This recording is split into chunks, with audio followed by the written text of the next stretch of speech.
Bismillahirrahmanirrahim. Assalamualaikum warahmatullahi wabarakatuh.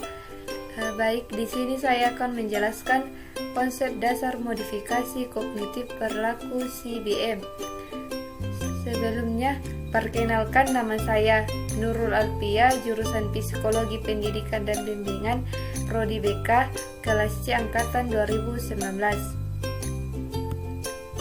Di sini saya akan menjelaskan biografi singkat tokoh CBM. Teori Cognitive Behavior Modification atau CBM dikembangkan oleh Donald Meschenbaum menggunakan teknik terapi self-instruksional yang pada dasarnya adalah proses merestrukturisasi sistem kognisi klien, namun terpusat pada perubahan pola verbalisasinya. Menurut Meschenbaum, pernyataan diri akan mempengaruhi tingkah laku seseorang sebagaimana pernyataan diberikan oleh orang lain. Sebagai langkah awal dalam CBM, sebagai persyaratan untuk perubahan perilaku, klien harus mengenali cara mereka berpikir, merasa, dan bertindak, serta bagaimana akibatnya terhadap orang lain. Sedikit berbeda dengan teknik rasional emotif terapi yang lebih direktif dan kontroktatif, atau teori kognitif BIX yang lebih terstruktur pada pencarian pola pikir otomatis. CBM lebih memusatkan perhatian kepada menyadarkan klien dalam melakukan komunikasi dengan diri sendiri atau self-talk. Yang kedua, hakikat manusia. Modifikasi perilaku kognitif didasarkan pada asumsi bahwa perilaku manusia secara resiprok dipengaruhi oleh pemikiran, perasaan, proses fisiologis, serta konsekuensinya pada perilaku. Jadi bila ingin mengubah perilaku yang maladaptif dari manusia, maka tidak hanya sekedar mengubah perilakunya saja, namun juga menyangkut aspek kognitifnya. Behaviorisme adalah suatu pandangan ilmiah tentang tingkah laku manusia. Dalam konsep behavioral, perilaku manusia merupakan hasil belajar sehingga dapat diubah melalui manipulasi dan mengkreasi kondisi-kondisi belajar. Manusia pada dasarnya dibentuk oleh dan ditentukan oleh lingkungan sosial budayanya.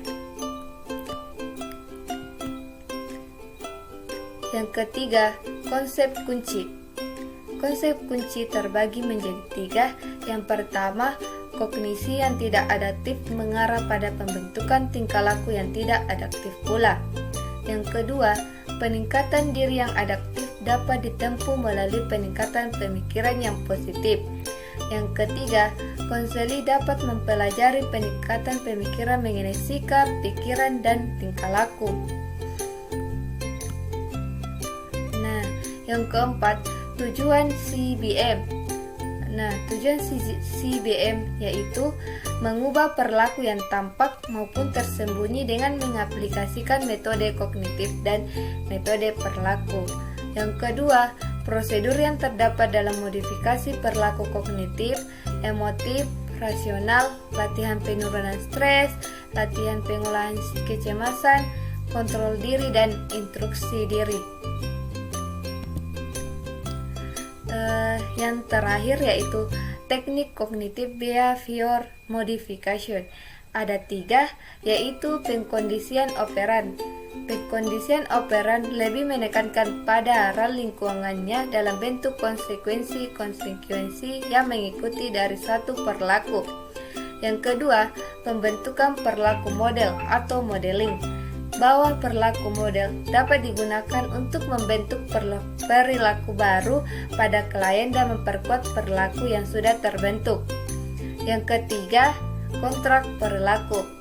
Persetujuan antara dua orang atau lebih, konselor dan konseli, untuk mengubah perilaku tertentu pada konseli.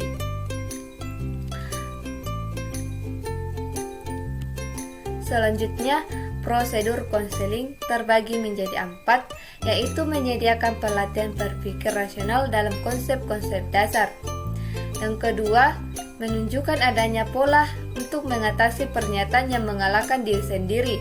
Yang ketiga, mengidentifikasi pernyataan melemahkan diri. Dan yang terakhir, mengubah dan menggantikan pernyataan yang mengalahkan diri sendiri dengan pernyataan yang memotivasi diri. Mungkin hanya itu yang bisa saya sampaikan. Kurang lebihnya mohon dimaafkan. Wabillahi taufiq walhidayah. Wassalamualaikum warahmatullahi wabarakatuh.